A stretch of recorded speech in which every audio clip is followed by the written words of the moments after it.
அன்புக்குரியவர்களே, தவறு செய்வது, பாவம் செய்வது மனிதனுடைய இயல்புகளில் ஒன்று.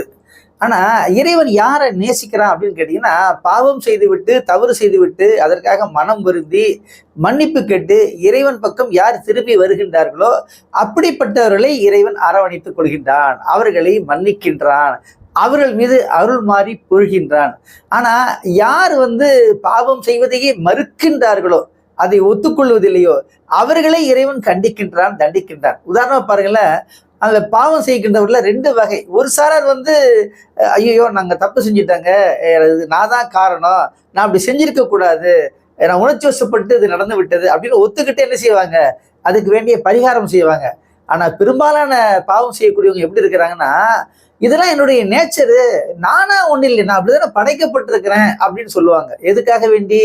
தன்பாலின சேர்க்கையால் ஈர்க்கப்பட்டவர்கள், ஆணோடு ஆண் தொடர்பு கொள்ளக்கூடியவர்கள், சேர்க்கை பண்ணக்கூடியவர்கள் என்ன சொல்றாங்கன்னா, இதெல்லாம் நேச்சருங்க, இது அவங்களா விரும்பி செய்யல, அவங்க அப்படிதான் இருக்கிறாங்க அப்படிங்கிறத என்ன செய்யறாங்க, நியாயப்படுத்துறாங்க.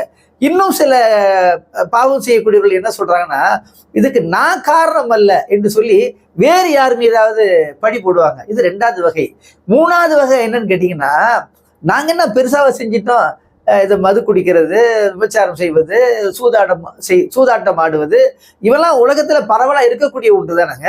அவ எல்லாரும் செய்யும் போது நம்ம செஞ்ச ஒண்ணு பெரிய தப்பு இல்லைங்களே, நான் மட்டும் புதுசா ஒண்ணு செய்யலையே என்று தான் செய்யக்கூடிய பாவங்களுக்கு ஜஸ்டிபிகேஷன், அதற்கு சந்தர்ப்பத்தை கூறுவாங்க, அதுக்கு சாக்குப்போக்கு கூறுவாங்க.